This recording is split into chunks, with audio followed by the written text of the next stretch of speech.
أعوذ بالله من الشيطان الرجيم. بسم الله الرحمن الرحيم. قتل الإنسان ما أكفره من أي شيء خلقه من نطفة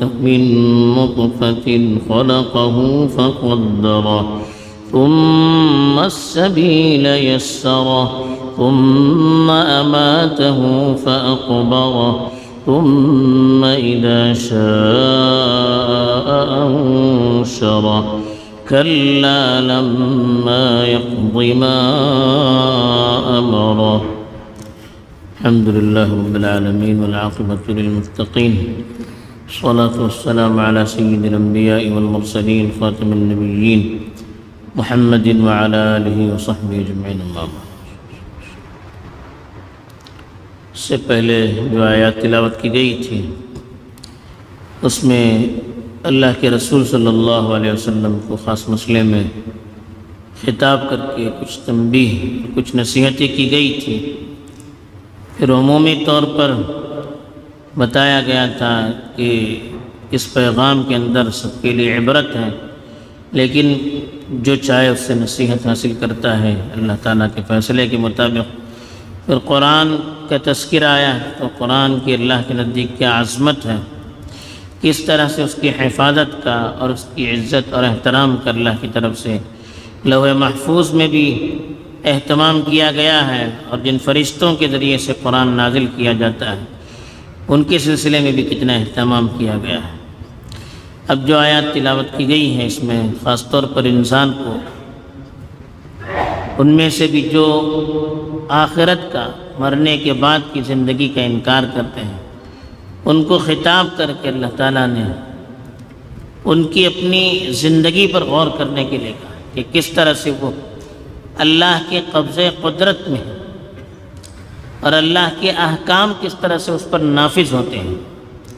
جس طرح سے اپنی مرضی سے اللہ تعالیٰ ان کو چلاتا ہے، ان کی اپنی زندگی کا حوالہ دے کر مرنے کے بعد اللہ تعالیٰ ان کو دوبارہ پیدا کرنے پر قادر ہیں، اس کی طرف اشارہ کیا ہے. چنانچہ ارشاد ہے قتل الانسان ما اکفرہ. یہ بددعا دی گئی ان لوگوں کے لیے جو اللہ کی پوری نعمتوں کا استعمال کرتے ہیں، اس سے فائدہ اٹھاتے ہیں، پھر بھی اللہ کا انکار کرتے ہیں، پھر بھی آخرت کا انکار کرتے ہیں، پھر بھی اللہ کی نعمتوں کو اپنی منمانی خرچ کرتے ہیں، اس کا اپنی منمانی استعمال کرتے ہیں، اللہ کے بتائے ہوئے طریقوں کا خیال نہیں رکھتے ہیں. تو فرمایا قتل الانسان، ایسا انسان برباد ہو جائے. ما اکفرہ، کتنا بڑا ناشکرہ، کس طرح سے وہ ناشکری کیا جا رہا ہے، کس طرح سے وہ اللہ کا انکار کرتا جا رہا ہے، کس طرح سے وہ اللہ کی نعمتوں کا انکار کرتا جا رہا ہے، کس طرح سے وہ اپنی حیثیت کو بھولا جا رہا ہے. ما اکفرہ، کتنا بڑا وہ کفر کر رہا ہے، کس طرح سے وہ کفر کر رہا ہے، کیوں اس طرح سے وہ کفر میں پڑا ہوا ہے، کیوں ناشکری میں پڑا ہوا ہے. یعنی اللہ کہنا چاہتے ہیں کہ کسی طرح سے انسان کو حق نہیں ہے کہ وہ اللہ کی نعمتوں کا انکار کرے، وہ اللہ کی نعمتوں کی ناشکری کرے، وہ اللہ کی اطاعت سے دور بھاگے، وہ اللہ کی شریعت کا انکار کرے. کسی طرح سے اس کو حق نہیں. کیوں؟ انسان کو خود اپنی زندگی پر غور کرنا چاہیے. من ای شیء خلق، اللہ پوچھتے ہیں کس چیز سے اللہ نے اس کو پیدا کیا، کس چیز سے پیدا، کتنی حقیر چیز. ایک منی کا قطرہ اگر بدن پر لگ جائے تو آدمی اس کو دھوتا، بدن پر اس کا رکھنا گوارا نہیں کرتا. ایسے منی کے قطرے سے جس کی انسان کے نزدیک کوئی حیثیت نہیں، اس منی کے قطرے سے اللہ نے اسے پیدا کیا. تو جو اللہ تعالیٰ اس سے ایک انسان کو پیدا کر سکتا ہے تو دوبارہ انسان کو پیدا کرنا کیا اس کے لیے ممکن نہیں ہے؟ جو انسان اتنی حقیر چیز سے پیدا کیا گیا ہے تو کیا اس کو حق ہے کہ وہ تکبر کرے؟ کیا اس کو حق ہے کہ وہ اللہ کی نعمتوں کا انکار کرے جو اللہ نے ان پر، جن نعمتوں سے اللہ نے ان کو نوازا ہے؟ کیا انکار کر سکتا ہے؟ تو اللہ نے پوچھا من ای شیء خلق، کس چیز سے اللہ نے انسان کو پیدا کیا؟ من نطفہ، ایک حقیر قطرے سے، انسان کو غور کرنے کے لیے، خلقہ فقدرہ، ایک نطفے سے اللہ نے اس کو پیدا کیا، پھر اللہ نے اس کے لیے اندازہ لگایا، اس کی تقدیر لکھی، زندگی بھر میں کتنے مراحل سے انسان کو گزرنا پڑے گا، اس سارے مراحل اللہ نے طے کیے۔ قدرہ کا مطلب ہر چیز کا پلان اللہ نے بنایا، ہر چیز کو طے کیا کہ ماں کے پیٹ میں نطفہ ہے، نطفہ کتنے مراحل سے بن کر انسان کی شکل اختیار کرتا ہے، پھر انسان پیدا ہونے کے بعد کن کن مراحل سے گزرتا ہے۔ ایک انسان کے لیے اس کی ماں کے پیٹ میں، ایک بچے کے لیے کس طرح کی چیزوں کا انتظام ہونا چاہیے، پیدا ہونے کے بعد کن کن چیزوں کی اس کو ضرورت پڑتی ہے، کیا کیا چیزیں وہ کرے گا، زندگی کی چیزوں سے فائدہ اٹھانے کے لیے کن کن وسائل کی اس کو ضرورت ہے، یہ ساری چیزیں اللہ نے طے کر دی۔ ہر چیز کا پلان بنانے والا اللہ، انسان کا تو اپنا کوئی کمال نہیں، کسی انسان نے اللہ سے معاہدہ نہیں کیا، کسی انسان نے پیدا ہونے سے پہلے اپنی زندگی کا پلان نہیں بنایا، ہر چیز اللہ کی قدرت اور اللہ کے احسانات کا اعلان کر رہی ہے۔ تو اسی لیے کہا کہ خلقہ فقدر، ایک نطفے سے اس کو پیدا کیا، اس کی پوری زندگی کا پلان کیا، ثم السبیل یسر، پھر راستے کو اس کے لیے آسان کیا۔ یہ راستہ کیا ہے؟ کچھ لوگوں نے کہا کہ ماں کی کوکھ میں جب بچہ رہتا ہے، اس کے پیٹ میں رہتا ہے، تو اس کے باہر نکلنے کے لیے راستہ اللہ نے آسان کر دیا۔ اتنا بڑا بچہ اتنے چھوٹے راستے سے کس طرح آتا ہے، کوئی انسان تصور نہیں کر سکتا، اللہ نے آسان کر دیا۔ جو بچہ ماں کی پیٹ میں رہتا، جس بچے کو اللہ تعالیٰ اپنے ماں کے پیٹ میں 9 مہینے تک پال سکتا ہے، تو کیا وہ بچہ اس بچے کو نکالنے کے لیے اس کی رائے ہموار نہیں کر سکتا؟ تو جو بچے کو پیٹ میں غذائیں دیتا ہے وہی اس کے نکلنے کا راستہ بھی بناتا ہے، لیکن انسان بڑا عجلت پسند ہوتا ہے، جلد باز ہوتا ہے، وہ فطری راستے سے بچے کے باہر نکلنے کے انتظار کیے بغیر چیر پھاڑ کر جلدی سے بچہ نکالنے کی کوشش کرتا ہے۔ یہ انسان کی جلد بازی ہے۔